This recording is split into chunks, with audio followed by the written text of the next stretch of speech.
Assalamualaikum warahmatullahi wabarakatuh. Saya Dahlia Sukmawati dari kelas 12.1 absen 10 ingin menjelaskan tentang sejarah kolonialisme dan imperialisme kelas 11. Kali ini kita akan belajar mengenai materi kolonialisme dan imperialisme.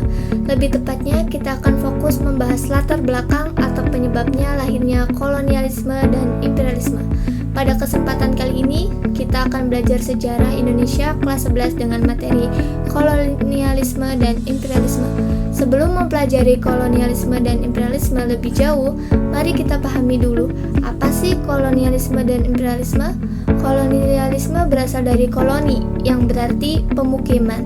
Kata kolonialisme kemudian diartikan sebagai upaya yang dilakukan negara-negara penguasa dalam rangka menguasai suatu daerah atau wilayah untuk mendapatkan sumber daya, sedangkan imperialisme berasal dari kata imperator yang berarti memerintahkan.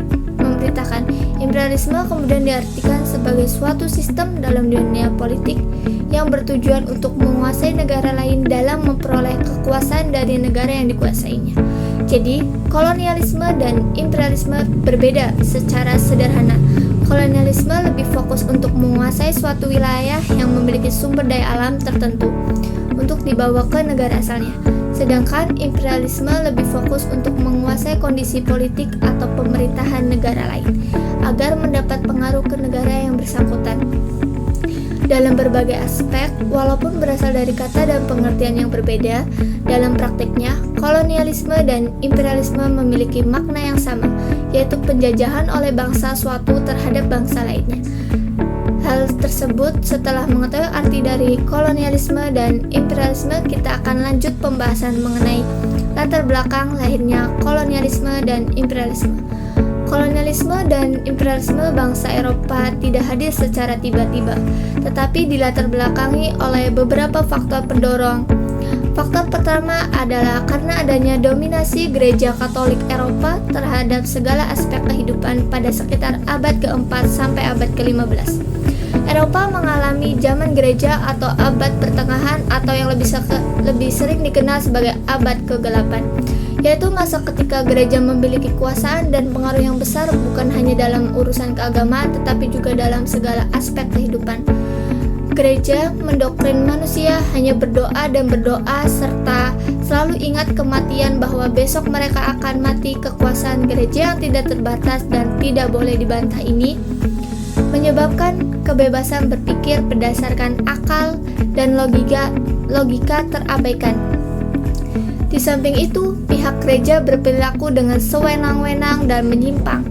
Pihak gereja Katolik melakukan pemborosan dan hidup mewah. Puncaknya, pihak gereja mengeluarkan surat penebusan dosa atau indulgensia. Setiap orang akan terbebas dari dosa setelah menyerahkan uang kepada gereja untuk membeli surat tersebut. Faktor kedua ialah adanya penemuan-penemuan baru pada masa Renaissance. Pada awal abad ke-15, Eropa memasuki sebuah fase baru yang dikenal dengan sebutan abad Renaissance atau kelahiran kembali kebudayaan Yunani dan Romawi kuno.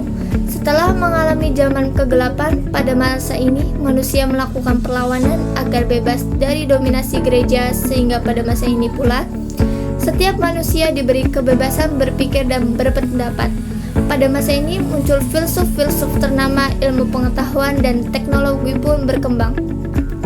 Ditemukan penemuan-penemuan baru dalam beragam aspek, contohnya seperti penemuan mesin cetak oleh Johann Gutenberg. Hal-hal tersebutlah yang di kemudian hari mengantarkan bangsa Eropa untuk menjelajahi dunia dan melakukan kolonialisme dan imperialisme.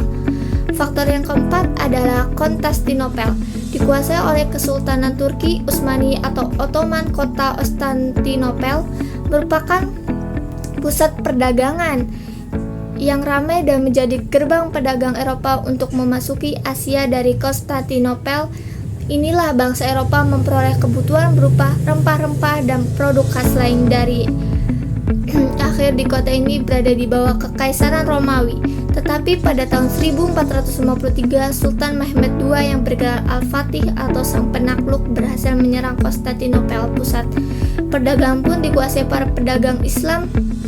Penguasa Turki menjalankan politik yang mempersulit perdagangan Eropa. Harga rempah-rempah yang merupakan kebutuhan vital bangsa Eropa saat itu melambung tinggi, membuat bangsa Eropa sulit untuk mendapatkannya. Tetapi di samping itu terjadi pula kontak perdagangan antara pedagang Arab dan pedagang Eropa yang berakhir dengan terjadinya silam kebudayaan dan iptek.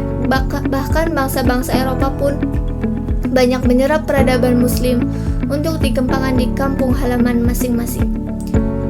Keadaan itulah yang kemudian mendorong bangsa Eropa berusaha mencari rempah-rempah langsung dari sumbernya dengan cara melakukan pelayaran menjelajahi berbagai wilayah, yang kemudian menjadi salah satu sebab awal terjadinya praktek kolonialisme dan imperialisme. Faktor keempat yaitu adanya semangat world glory dan gospel serta pencarian rempah-rempah latar belakang kedatangan bangsa Eropa ke dunia timur juga didasari oleh adanya semangat 3G yang terdiri dari gold yang berarti semangat mencari kekayaan, ekonomi atau emas, kemudian glory yaitu semangat membangun kembali kejayaan bangsanya dengan kekuasaan sendiri-sendiri, dan gospel yang berarti semangat menyebarkan agama Kristen ke seluruh dunia. Semangat 3G memperkuat tekad dan pada akhirnya menyebabkan kolonialisme dan imperialisme. Faktor kelima yakni adanya sejumlah penjelajah samudra yang menemukan rute baru jalur perdagangan.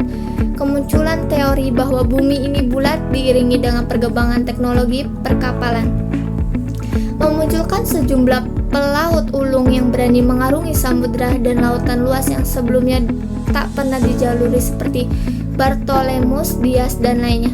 Banyak diantaranya mereka yang dibiayai oleh pihak kerajaan, dan bila mereka datang dengan kabar gembira, maka raja atau ratu bersangkutan akan memberikan hadiah karena dianggap telah berjasa, membuat bangsa dan negaranya disegani bangsa-bangsa Eropa lainnya.